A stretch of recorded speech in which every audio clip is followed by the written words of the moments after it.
en direction évidemment du policier qui a été tué,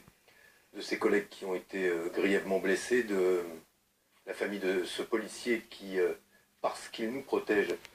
est devenu la cible, et la cible de ce qui semble être un nouvel épisode de terrorisme dans notre pays, puisqu'il a été caractérisé ainsi par le président de la République il y a quelques minutes, et que je crois que la section antiterroriste du parquet de Paris a été saisie. Dire que cet événement nous rappelle que nous sommes au cœur d'une crise que vivent intensément les Français, qui n'est pas qu'une crise économique, qui n'est pas qu'une crise sociale,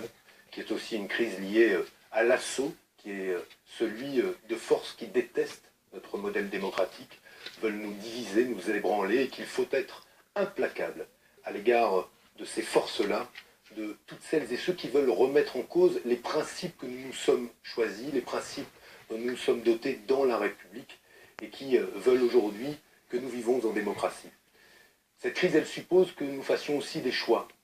parce que nous sommes confrontés à des décisions qui sont des décisions complexes. Et je crois que cette campagne n'a pas tout à fait été à la hauteur de ce que sont les attentes des Français. Elle n'a pas été tout à fait à la hauteur parce qu'elle a été polluée par l'argent, elle a été polluée par les affaires, et que nous aurions aimé avoir un débat sur les projets, les programmes.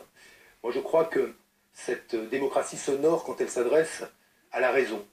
à l'intelligence collective, quand les responsables politiques se hissent à la hauteur véritablement des attentes de nos concitoyens, ce que j'ai essayé de faire tout au long de cette campagne par éthique personnelle. Alors puisque nous sommes au cœur d'un moment démocratique, et que nous devons chérir ce moment démocratique parce que justement d'autres le détestent, notamment les terroristes qui assassinent, je veux dire que je n'ai rien dissimulé dans cette campagne, rien dissimulé de ce que sont mes convictions. Je suis un homme de gauche, et je considère que dans une crise comme celle-là, il faut réarmer l'État, plutôt que de diminuer les services publics, qu'il faut renforcer les libertés chez nous, comme avoir soin à l'égard des libertés de tous les autres à l'étranger, qu'il faut chérir l'Europe comme le moyen justement de faire face à tous ces assauts qui aujourd'hui visent à nous diviser à nouveau. Merci. Et enfin,